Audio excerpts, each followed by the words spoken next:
as I have been watching, and as the world has been watching the news, we are all deeply concerned about UNICEF and its ability to be able to reach the number of children in India that will need help during COVID.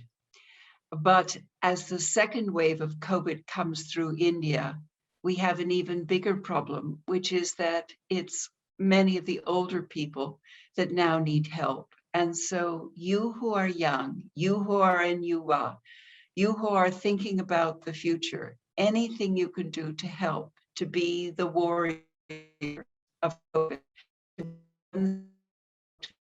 people in your communities, as well as the younger people, will be deeply appreciated and remembered in the time to come. I know when I was growing up, there were a number of initiatives that were just moving at that time. The incidence of polio in our world and the appearance of a vaccine. And there was a great deal of concern and hesitancy about whether or not we should take a vaccine. So my mother worried and did not want us to take it. But then, in time, with information, she changed her mind and we got the vaccine and we have been free of polio. And as such, the misinformation that moves in our world around vaccines is something that is not new to this generation, but it is a continual challenge. It is something we must be warriors to make sure that families and individuals know that they can protect themselves and their families and their communities if they get a vaccination. It saves lives. And so misinformation and information are very much part of your mission, but so is the idea of where is there a health center or a clinic that someone could find? What do I need to know to keep myself safe? What about water and hygiene and just washing my hands? Would that help? You have much to impart. You have much to teach the world. So as you are COVID warriors, we are really, really looking forward to what you can do to change the conversation in India among your peers, but among us also, who are your elders. So with that, may I hear some stories? I'm delighted you are both here. So Debarati, maybe you would like to start. So Debarati Ganguly, I know that you have a remarkable story. So would you tell us a bit about it? Thank you, Dr. Henrietta, for and UNICEF UVA for having me here today. I am Debarati Ganguly, and I am a member of the National Young People's Action Team for UNICEF UVA. And here is my story. I have been constantly hearing the phrase that we are in this together since the beginning of the COVID 19 pandemic. But what frustrates me is the non equalizing part of this pandemic. On the one hand, the virus doesn't discriminate among whom it infects. And on the other hand, the extent to which it affects one's lives doesn't make it a great equalizer. I say this after testing positive and seeing what different access to resources has played a role in my recovery. A few weeks ago, I fell ill, experiencing a fever and strongly trying to deny that I may have contracted the virus. My father had been experiencing symptoms a week before me, but he had completely refused to get tested. It was only when my brother's wife fell really ill that we all knew we had to get tested. While waiting for the results, I anxiously checked my oxygen levels and cried as I did not want to die. I felt very scared, especially as my oxygen levels dropped below 95 once. But my friend pushed me to call a helpline which referred me to an online consultation with a doctor. Speaking to the doctor calmed me down and he also prescribed some medication. While I had stressful days when my blood pressure fell, I was lucky enough to experience a mild form of COVID and have access to doctors, chemists, and other resources that helped me and my family to get through this difficult period. My experience has taught me that it is very important not to panic if you or your loved ones are infected. Reaching out for verified information and resources to be able to take care of yourself or your loved ones is vital at these times. However, many people are not privileged enough to be able to access or afford online consultations, medication, testing, and are unfortunately succumbing to this virus. Even within families, the burden of caretaking falls mostly on women and girls, whether they are infected or not. From our very first lockdown, I recognize that the pandemic was especially severe for most marginalized people.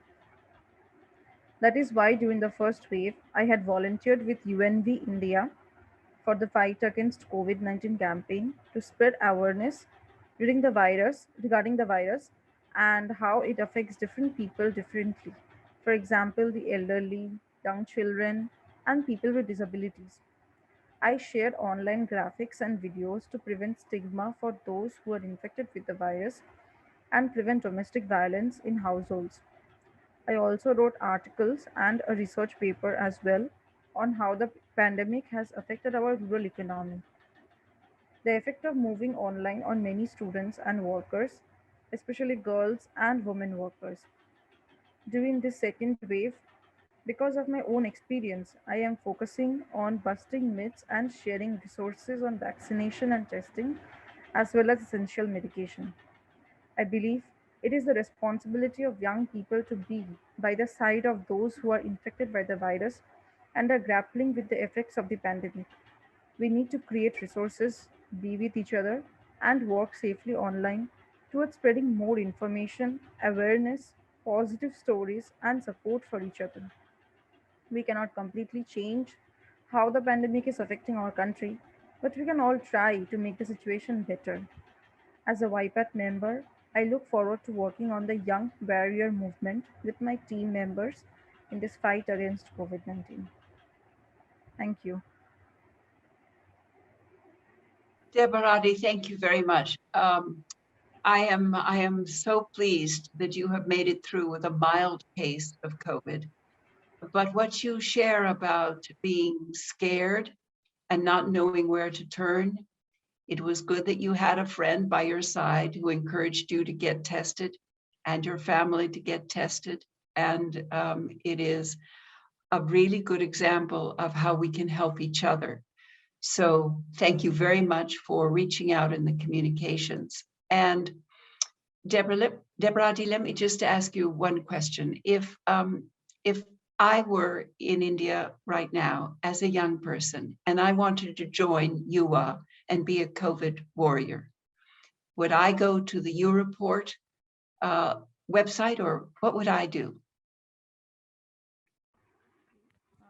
There is a link by which we can join the Young Warrior movement, and it can be found on the Yuva website itself, as well as we can join through UReport, which will be giving us several tasks which we will have to perform by staying at home only and not going outside, because it's very difficult right now to go outside and do different ground work. The tasks that are there in your report, they will increase your knowledge on COVID appropriate behavior, and as well as push you to convince your friends, your family members who are living with you, who are around you, to get vaccinated through various methods, like by making a poster which can be used to tell them about the COVID appropriate behavior, and as well as about vaccines, why we should get the vaccine, and uh, this kind of information.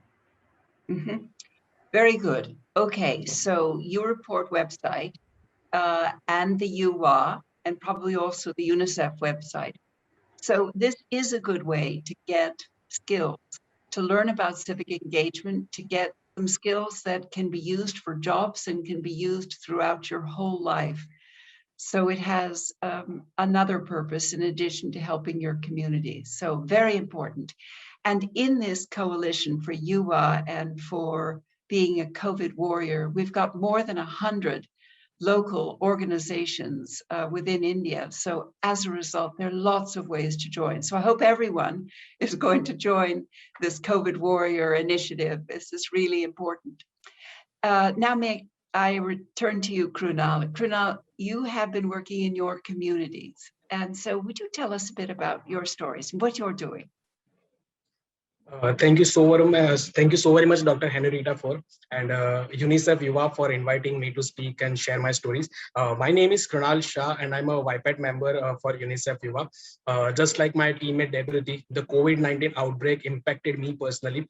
I lost family members to the last virus last year and this year as well.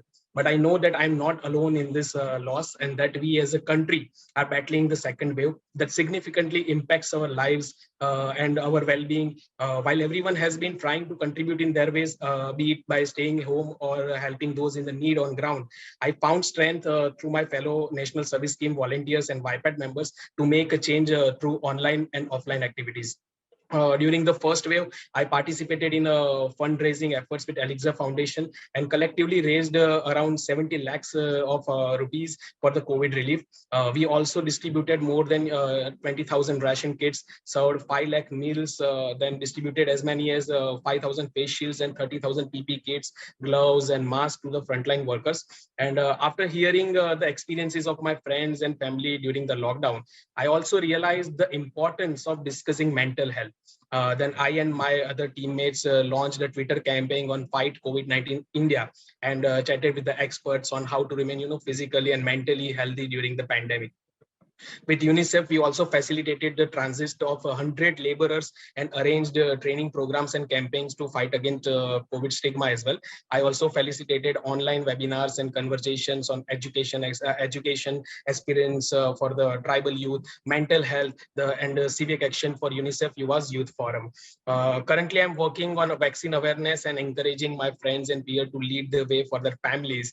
My experience last year taught me that young people have the potential to create impact at scale and be the leaders we need right now. We can lead by example and stay home to keep their community safe, wear masks, then launch awareness campaigns and vaccination drives to ensure that their networks have access to the right information and resources, and creating space for the community healing. However, we cannot create change alone. Being a volunteer in a crisis when our education has been disrupted, our future career opportunities are more uncertain, and when we are disconnected from our mentors and friends, it takes a strain on our mental health. So not to mention the fear of losing our loved ones is much more during this second wave. That is why young people need to be heard at every step and provided with safe and meaningful opportunities. We must ensure that young people are equipped with correct and verified information, and that they are developing the skills they need to competently fulfill their responsibilities, and that they can share their challenges and worries in a safe and nurturing spaces. The Young Warriors movement by Yuva is aiming to provide these opportunities and space for 5 million young people to take action and be heard within the communities and the country at large. But we need the support of people in power, the corporations, the government officials, the large organizations to be able to fearlessly move forward and fight this battle against the second wave. And as we know that we are in this together, and I want that we all go out from this together only. Krunal, that's a great message, that we be fearless together, that we be a great team together. So now I'm so sorry to hear about your loss of family members. I think it is true for many of our families, and we all share in a grief and in the memory, so that we can honor all of them. I'm very proud to hear you've been moving in the community and at such depth and breadth. So food rations and personal protective equipment and masks, all of this is so important. May I ask you a question that Debarati has brought up on equity? So do you feel that you have really reached some of the poorer neighborhoods, some of the poorer people with the outreach that you are doing in the communities? You speak of community healing, and that is something we will all have to be thinking about in the days to come. So has that been effective, Krunal? Yes, ma'am. Community healing has been effective. When we talk, to the communities, they feel that they have someone to hear about them. They can share their grief. They can share their problems with us in a very great manner. And when actually there is this time when this is a pandemic, where when one person in the house only does not talk to the another person or don't go too close to each other, at that time when we go to the community, they are feeling very much emotional, and they turn out to be very emotional and talk a lot about what has changed, what this pandemic has changed, whether it is about the employment, whether it is about the thing that the society sees them. So all this has changed, and when we talk to them in a very good manner, they actually respond. And we say that community has a bigger role to play to fight this pandemic, because as I told, that we are all in this together, and if we all stand together, we can surely fight against this COVID-19. And community, as I say, the community as a whole has a larger role to play. Yes. So Krunal, you brought up also mental health and the mental health of individuals in the household, as you were just talking about, and in the community. And Debarati, you talked about calling a helpline in which you were able to talk to a doctor and have him calm you down about the fears and worries that we all have about getting COVID, or if we have COVID, that someone in our family will be getting it. So this whole notion of having a place to go, a place where you can talk to someone, is very important. So if you can carry that as COVID warriors, our hats in the world are off to you. I mean, this is wonderful news. So let me just close with asking each of you if there might be a message you would like to send to the other young people and older people in India. So Debarati, why don't we start with you, and then Krunal. I would like to tell everyone that these are really hard times and there is no denial about that. But all we can do at this moment is we should not panic whether if any one of our loved ones or friends or family members get infected. We need to stay calm, however difficult the time is, and also we need to take care of our mental health. The things that are happening around us, it's very frustrating, it's very much depressing as well. So it makes many people uh, it affects many people mentally, and I would tell them to take care of their mental health. And surely we are in this together. Definitely there are the pandemic is not equal for everyone, but still we are by the side of each other, and we are in this together. And one more message that I would like to tell to everyone, that whoever can should join this young warrior movement and be with us and carry on this movement forward. Thank you. Thank you, Debarati. That's a very clear, strong call. Krunal. Thank you so very much, ma'am. I will take this opportunity to tell all my young friends here that if you want to fight against the COVID stigma, and then please do not stigmatize the frontline workers and the healthcare workers. They all are a part of the society and doing a great service to the whole human mankind. So first thing is, don't stigmatize. Second is, don't rely on all the facts that is coming on the WhatsApp. Please fact check, and the myths and information around are very much. So we need to circulate the verified information as a youth also. That is because we the youth have strong access to the social media as well. So it is our part that we do circulate the verified information. And a very important thing when it comes to vaccination, that vaccine saves life. And we all, when the government has opened up the vaccination from for 18 plus also, so I would like to tell everyone and encourage everyone to please go get self vaccinated, because it is the only thing which will stay keep us away from this pandemic and the COVID-19. And if we want that the COVID-19 should end soon, that we all should get vaccinated as soon as possible. And if you want to take care of your mental health, please reach out to your family members, your friends, whether it is on video call or normal call. Please talk to them so that we do not lose anyone due to these mental health issues. And we are having many initiatives, many helpline numbers are also there. So this is a request to all the youth that do not panic in this situation. This too shall pass. And I want to take this opportunity to appeal all the young people to be a part of one of a kind movement and take action to curb the spread of COVID-19, which is the Young Warriors, which is launched by the Yuva. And the time is to act now. And for that, I would encourage everyone to visit yuva.org/become a young warrior, or give a missed call to 8066019225. And let's get started, and let's be a young warrior, and let's fight this COVID-19 in a united way. Great. All right. So get a vaccination, look after your own mental health, make sure you're reaching out to friends and family, and become a young warrior for COVID. Reach out to UA and UReport and UNICEF Online. Great. Thank you both very much.